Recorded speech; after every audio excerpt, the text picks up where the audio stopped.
Alright, so magandang umaga po sa lahat, lalo na po sa ating mga technical expert and then ang mga ating mga content expert na magde-develop po ng interactive multimedia. Okay, so ngayon po, i-share ko po sa inyo itong session po na ito. Ito po yung mga tips to make more creative PowerPoint presentation. So alam naman natin na very time-consuming ang pagde-design. Kailangan mong gumugol po dyan ng almost an hour. Talaga, oras talagang gugugulin mo kasi gagawa ka muna ng concept, gagawa ka muna ng mga designs sa loob ng iyong PowerPoint. So ngayon, magbibigay lang po ako ng mga 7 tips to make more creative PowerPoint presentation sa slide po natin. Okay, para maging mas madali po at syempre, meron po tayong mga guidelines na okay, sa pag-create po or pagde-design ng ating i-develop na interactive multimedia. Okay, meron lang po akong 7 tips, mabilis lang po ito. So number 1, so limit the number of fonts you use. So siguro most of us gumagamit po tayo ng mga font na 3 to 5 fonts, no? Ang tanong doon, okay lang ba na gumamit ng ganung kadami or kailangan nating limitahan? Okay, para po sa akin, no, mas better or mas simple kapag gagamit lang po tayo ng 2 to 3 fonts. So lalo na po, no, marami po tayong pwedeng downloading sites na mag-download po tayo ng iba't ibang klaseng mga font space. No? For example na lang po yun is yung I think 101 font or yung the font na sinasabi po doon. No, marami tayong pwedeng makita na magaganda. Very creative na font po. Wala naman pong kaso doon. Okay, pero kailangan po nating limitahan yung paggamit po ng ating mga font. Bakit? Possible po kasi na maging reason ito para malito, ma-confuse yung learner. So mapapansin niyo po dito sa image, no? Mapapansin niyo po dyan yung bad practice tapos yung good practice. So kung mapapansin niyo sa upper, no, napakadaming font po na ginamit niya na hindi na po alam kung ano ba yung gusto niyang i-emphasize, ano ba yung hierarchy dyan, saan gusto niyang subject niya na gusto niya talagang maiparating sa bata. Unlike po dun sa good practice natin, simple, pero concise, clear. Okay, clear po ng kanyang instruction. Ang gusto po lang niya, kasi kapag ang design daw ay napakaraming font, nagka-cluttered po. Sabi niya, cluttered and confusing. So, unlike po doon sa una, no, yung bad practice po dyan, ang daming pwede niyang i-emphasize na font. Okay? So, kaya pinopromote po natin na i-limit po natin ng 2 to 3 font. Kaya po, marami tayong madadownload po dyan sa Google. No, marami pong family fonts, tulad na lang po ng mga Unisan, sans serif, okay, ano pa ba to? Yung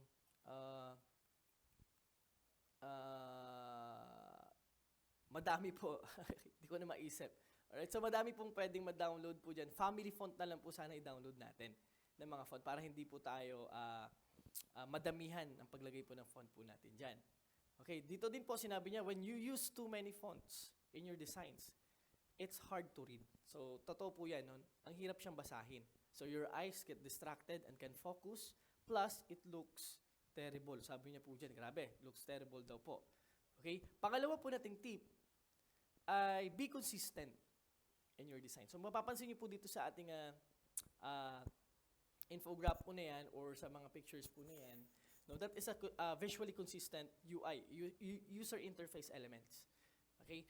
So, mapapansin nyo, iba't iba pong merong elements po dyan. May buttons po tayo. So, gumamit po siya ng mga icons. Gumamit po siya ng mga indicator. I think this is an indicator dito, no? So, ito mga to, mga designing. So, papansin nyo po dyan, nagja-jive po silang lahat. The way na ginamit po yung kulay, the way na ginamit po yung kanilang mga buttons. Okay? Sa pag-create po natin ng interactive multimedia, lalo na po doon sa navigation menu, okay, dapat very consistent po yung designing natin. For example po, yung buttons. Diba yung buttons po na ginawa po natin? Okay, kapag gumamit po kayo ng rectangle na button or rounded rectangle, the rest of the slide, okay, rounded rectangle po siya. Bakit? Kasi very confusing kung ang button po natin ay paiba-iba ang shapes. Kaya ina-advise po namin na ang paggamit po natin ng mga buttons ay isang kulay or hindi man iisa ang kulay, iisa ang shape. Okay? Sa paggamit naman po ng ating mga icons, nagja-jive din po yan doon sa loob po ng design ng slide po ninyo. Okay? Bakit? Ano ba ang pwedeng mangyari? kapag sobrang dami po ng hindi consistent ang design po natin, okay, kadalasan ano po nangyari? Hindi na po mabasa yung text. Or minsan, hindi na nagko-complement ang isa't isa. Wala nang, hindi na symmetrical ang design ng isang slide. Okay, pangatlo, ay sabi niya po dyan, keep your designs fully consistent. So mamaya madidiscuss po natin itong mga color palette po nito to help us sa pagko-conceptualize kung ano ba ang mga creative na kulay or family colors na pwede po natin ma-apply sa slide po natin. Number 3 tips, sabi niya po dyan, give text a good structure. Sabi niya po dito sa script ko, sabi niya, use the alignment tools in whatever software you use to your advantage. Whenever you add text to your graphic design, be sure to align it with other elements in your design to make it visually pleasing. So, ibig sabihin, pati pala ang ating mga font style, or mga text na nila, or mga body text na nilalagay po natin, kailangan naka-align din po sila. Hindi po sila sabog-sabog kung makikita natin sa mga side. Okay? I think meron po dito isang picture. Ayan. Ito pong picture na yan, for me, it is a bad practice na paggawa po ng text. Bakit? Very confusing. Ang hirap basahin. Okay? Kailangan mo pang i-tilt yung head mo para mabasa mo ang mga nakalagay po dyan. Okay? Lalo po learners, ang ating mga makikinabang ng itong innovation po na to. So, make it simple, no, organized, at naka-structure po silang lahat. So, meron po tayo dito mga tools to align our text. So, mapapansin nyo po dyan, kapag naka-365 po tayo, escape ko lang po, kapag naka-365 po tayo, papansin nyo, meron tayong mga red lines, okay, sa mga guidelines po yan. So, by using Microsoft 365, no, mas madali mo nalang ma-align yung text mo na pwedeng ilagay natin dyan. Or any kind of elements like shapes, pictures. So, mas madali mo na lang po siyang ma-align. Okay? So, unlike po sa mga old version ng Microsoft, kailangan mo pang gumamit ng ruler, kailangan mo pang i-activate, i-enable si ruler, i-check mo si guidelines or si guides. Okay? Pero dito po sa 365, pinasimple na. Actually, naglagay na sila ng mga transparent guidelines. Kapag dinarag mo, doon lang sila lalabas. Okay? So, dapat po, magandang structure ng text po natin. Okay? Number 4, sabi niya po dito, adjust image and background levels for text to stand out. This is a good practice po, no, sa pag-combine ng text and background. Okay? I think last year, no, yung hindi pa po pandemic, or nung 2019, I think, no, marami po nag-present ng kanilang mga innovation. Ang daming magaganda. Ang daming magagandang mga designs. Talagang nagja-jive po lahat ng kanilang backgrounds, maging sa kanilang font colors. Talagang madaling basahin. Okay, very, very nakaka-arouse ng interest basahin. At talagang makikita po natin na marunong talaga. Okay, marunong po talaga sa pag-combine po ng text and background. Of course, sa atin din po, no, may mga nakita din kami, no, kunti lang naman, no, na gumamit siya ng very colorful na background. Tapos gumamit siya ng very light background. Ang nangyari, hindi na mabasa yung text. Okay? Ang problema po, kapag gumagamit tayo ng napakadaming kulay na background, ang hirap po nating patungan to ng text. Okay, so iwasan po natin, mas maganda, hanap tayo ng mga picture na 2 to 3 colors or maganda 2 colors lang, like this one, no? Gumamit po siya ng gradient color, no? Kincombine niya yung gradient color na yan. So pwede naman po natin i-explore po yan doon sa picture format or sa format po ng image po na ito or shapes. So gamit tayo ng gradient color, 2 to 3 colors para hindi po tayo mahirapan sa pagpatong ng text. Lagi din po nating ilagay sa isip po natin na minsan may mga ganito po na situation. Okay? Halimbawa sa elementary or for example, topic po ninyo ay colors. So, syempre, ang background po natin ay colorful. Hindi natin maiiwasan po yan. Hindi naman pwedeng gawin yung background black and white. So, mahirap naman po yun. Paano naman po, for example, colorful ang background? Paano mo ipapatong ang text? Like this example. Okay? Ito po ay isa sa mga bad practice na nakita ko po sa internet. No? Gumamit siya ng very colorful texture. I think texture po ito or patterns. Okay na sana, no? Okay na sana yung nasa taas niya. No, gumamit siya ng transparent na background para lang ma-emphasize po yung white. Pero pagdating dito sa body text po niya, nagkaroon ng problema. Okay? For example, may ganyan po tayong na-encounter. Pwede naman po. Okay, for example, mga patterns talaga ang topics ninyo. Okay? For example, this is our body text. Example lang po natin, this is our body text. Ngayon, ilalagay po natin siya sa ibabaw.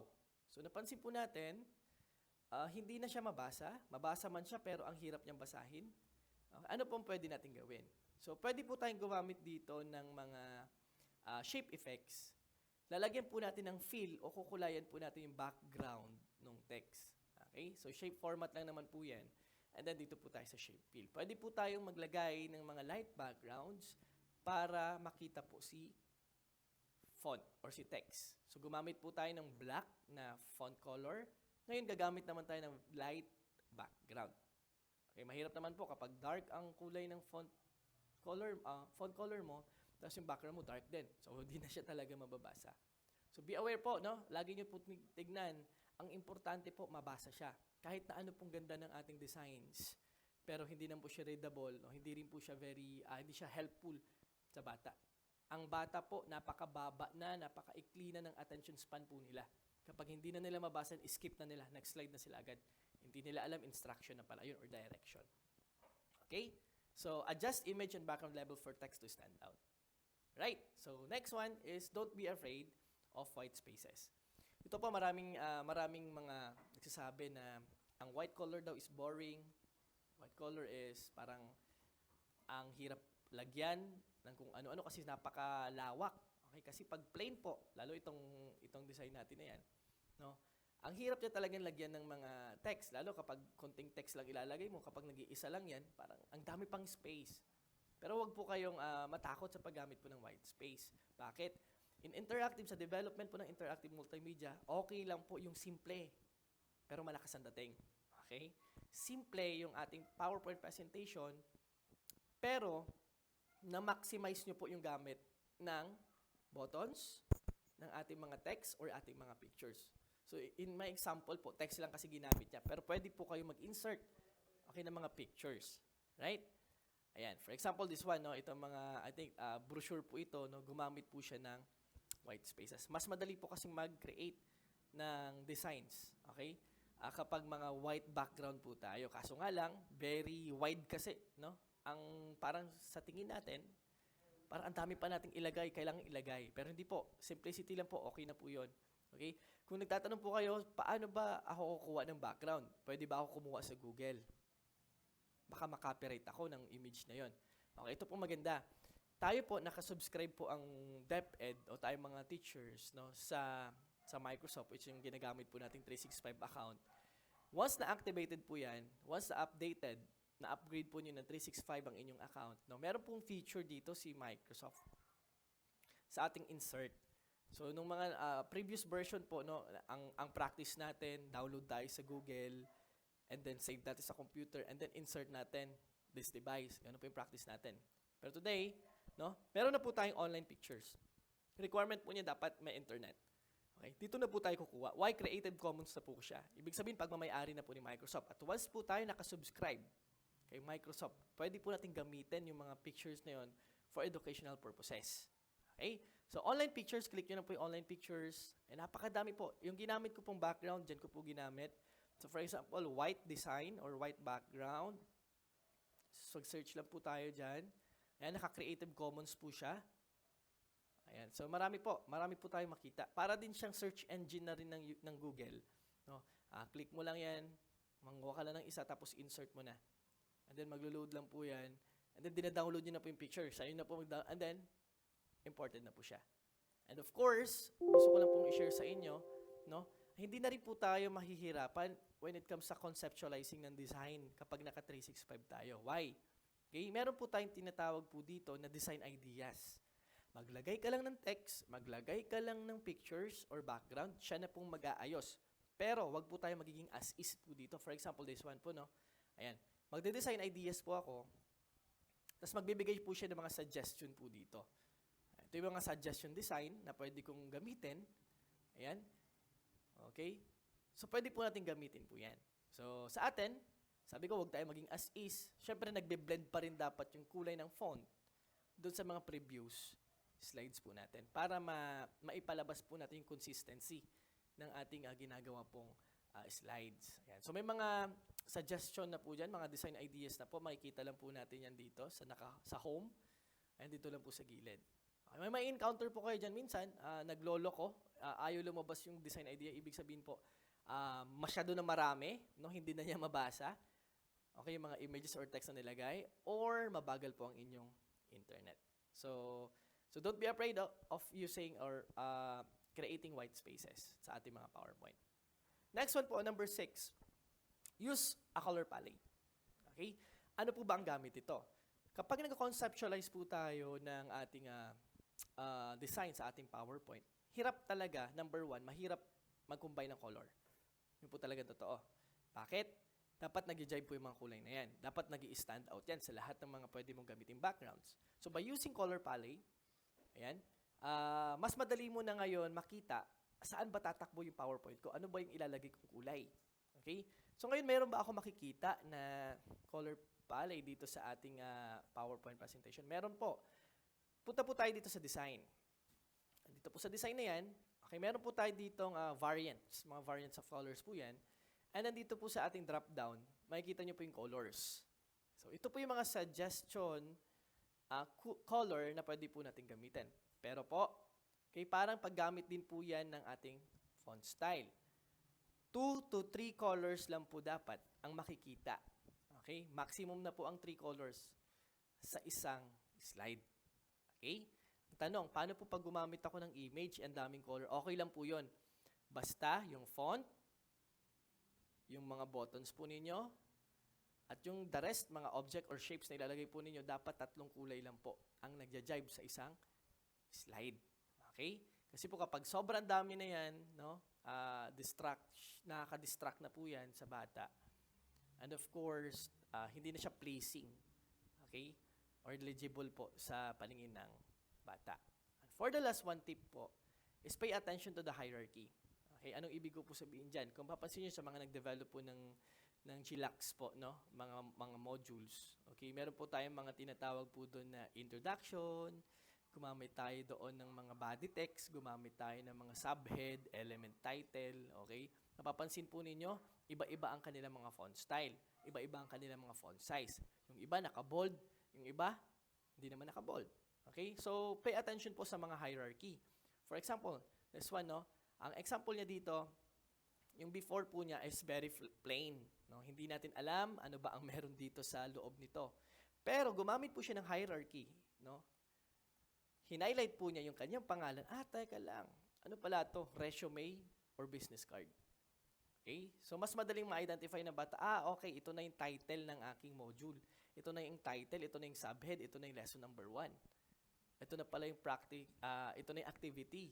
Okay? By using the hierarchy text and images, okay, mas mapapadali po natin yung pag-conceptualize ng ating mga designs. And this one, example po natin dito, no? Be realistic. For example, dito sa before, mas malaki pa dito yung tao doon sa whale. Pero in hierarchy, but by applying hierarchy, okay, mas mapapalabas po kung sino yung mas mabigat, kung sino yung gusto mong i-emphasize. Okay? So ito po yung ating 7 tips. I hope na nakatulong po sa inyo yung 7 tips to make our PowerPoint presentation creative. Maraming salamat po and God bless.